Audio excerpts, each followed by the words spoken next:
Asanteni sana. Mheshimiwa Makamu Mwenyekiti Bara, ndugu yangu John Heche, waheshimiwa viongozi, wananchi wa Mbeya, asalamu alaikum. Tumsifu Yesu Kristo. Kwanza nimshukuru Mwenyezi Mungu kwa kutujalia mimi na nyinyi jioni ya leo tukikutana hapa tukiwa wenye afya njema, na tuwaombee wenzetu ambao wana changamoto mbalimbali. Inshallah kwa rehema zake Allah awajalie wapone kwa haraka. Ninachokiona leo Mbeya kimenitia fadhaha. Niliwahi kukiona mwaka 2005 pale Jangwani wakati wa uzinduzi wa mkutano wa mgombea wetu wa urais marehemu Edward Lowassa. Leo nakikuta kimerudia Mbeya. Hongereni sana Mbeya na asanteni sana. Muda umeenda na Mwalimu John Heche anataka kuja kutoa darasa. Sasa mimi nizungumze kwa ufupi tu, na nataka nizungumze mambo mawili kwa haraka. Jambo moja, mumemuona mtu mmoja ambaye anajiita Shehe Mwaipopo.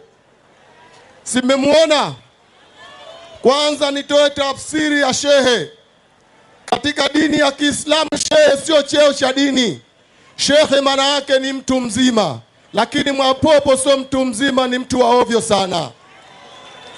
Kwa hivyo msishughulike mkisikia mtu anaitwa shehe, hiyo sio cheo katika dini ya Uislamu.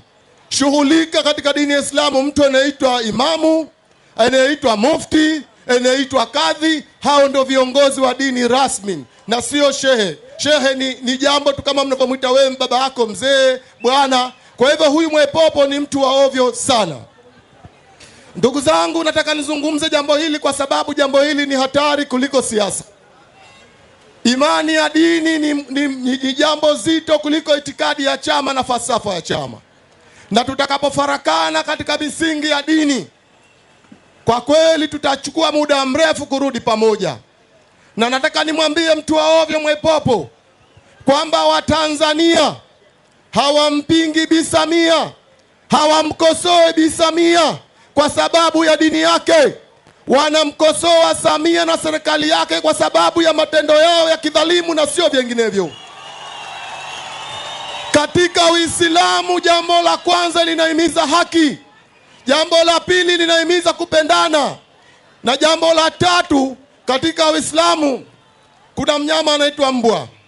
Yule mbwa sisi katika mila yetu ya Kiislamu pua yake akikunusa ni najis na hufai kuingia msikitini. Sasa Mwaipopo anasema yeye ni Muislamu, alafu ana mbwa amekaa nyuma yake, manake umeshamnusa zaidi ya mara 100. Yule ana najis na hafai hata kuingia msikitini.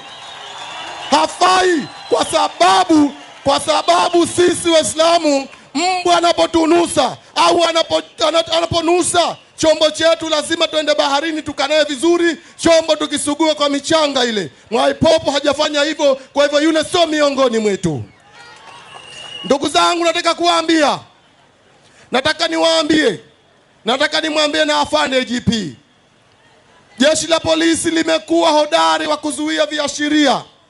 Limekuwa hodari la kuzuia viashiria vya uvunjifu wa amani na uchochezi. Leo tunashangaa hatujasikia kauli yoyote kutoka jeshi la polisi la kulaani kauli iliyotolewa na mtu ambaye anaitwa Mwaipopo. Sisi Chadema na nyinyi wananchi wote wa Mbeya na Watanzania wote tulaani kwa nguvu zote kauli ya Mwaipopo. Na tumwambie, na mimi ninashangaa, anasema yeye kundi lake litawatahiri watu bila ganzi. Hivi kwani mwanamume anatahiriwa kwa ganzi? Sisi tunatahiriwa bila ganzi. Sasa yeye asitutishe kusema atatahiri watu bila ganzi. Yeye ni muhuni kama wahuni wengine wa pale mitaani. Ndugu zangu, nataka niwaambie Watanzania tumeishi kwa muda mrefu kwa kupendana, na kama kuna jambo ambalo Mwalimu Nyerere alistahiki kuitwa baba wa taifa ni kuunganisha makabila zaidi ya 120 na kuondoa tofauti zetu za dini na sote tukaishi kitu kimoja. Naomba Watanzania tuwakatae watu wa namna hii. Ninamshangaa mufti, ninaishangaa shura ya maimamu kwamba mpaka leo hawajatoa kauli ya kulani jambo hili.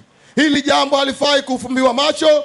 tunasema ni jambo baya, na tunaitaka serikali ichukue hatua za haraka kukomesha hili, kwa sababu kama yeye ameanzisha Temeke, Wakatolika akianzisha Mbeya, Waruseli wakiarisha kule Tarime, na wengine makundi haya ya dini yakijitokeza kuwa mengi, nchi hii itatawalika?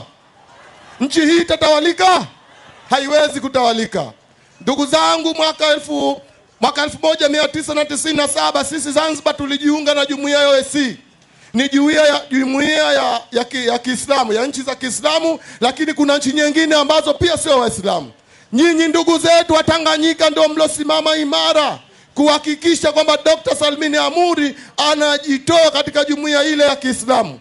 Tulijenga hoja kwamba jumuiya hii inasaidia uchumi, na mpaka Mwalimu Nyerere akazungumza na waandishi wa habari. Na sisi Zanzibar kwa nia njema ya kuishi vizuri na ndugu zetu wa Tanzania wengine tulijiondoa katika jumuiya ya Kiislamu. Leo inakuwaje Mwaipopo anapewa fursa ya kutukana watu, kudhalilisha watu, kutisha watu? Nasema jambo hili halikubaliki kamwe, na sisi tukatae kugawanywa kwa misingi ya dini. Hilo la kwanza. Jambo la pili, ndugu zangu, tupo katika operation kubwa na tuna malengo mawili.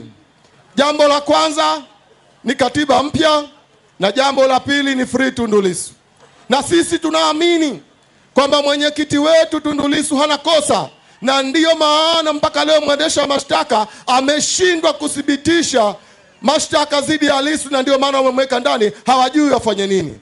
Tunamtaka kama alivyomkamata na kumfungulia mashtaka, wamwachie huru bila masharti yoyote. Ndugu zangu, jambo la pili nimalize ni katiba mpya. Katiba mpya ni tatizo, so bara tu, hata kule Zanzibar. Kule Zanzibar rais wetu kama mfalme. Nyinyi huku angalau bara mnapiga kura kuchagua wenye viti wa serikali za mitaa na vitongoji. Kule sisi Zanzibar tunachaguliwa na rais kupitia wakuu wa mikoa. Hiyo ni hatari sana.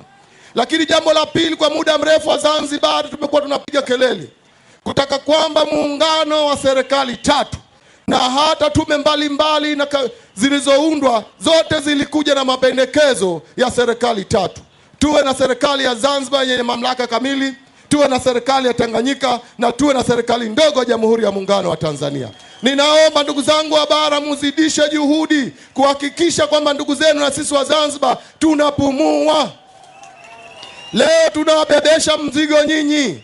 Serikali ya muungano inakopa kwa niaba ya serikali ya mapinduzi ya Zanzibar, lakini nyinyi ndio mnaolipa. Nyinyi ndio mnaolipa. Kwa hiyo tuendelee kupambana. Leo mumesikia nyote kule Zanzibar yanayoendelea, kama wanasema bajeti yao ndogo. Peoples wanasema bajeti yao ndogo. Nyinyi wa Tanzania bara ndiyo mnaotumika kuwapigia kura CCM kule Zanzibar, ndiyo mnaoletwa kupigia kule Zanzibar. Leo mshaweka madarakani, wanasema bajeti yao ndogo, hawawezi kuwatibieni nyinyi watu wa huku mna vitambulisho vya Tanzania. Tunaomba tuwakatae sana, hawa watu si wazuri sana. Ndugu zangu, muda umeenda. Maalim John Heche, nikuombe sana uje uzungumze na Watanzania, uzungumze na hadhara hii, uwape neno la faraja wa Tanzania wenzako. Karibu sana Maalim John Heche.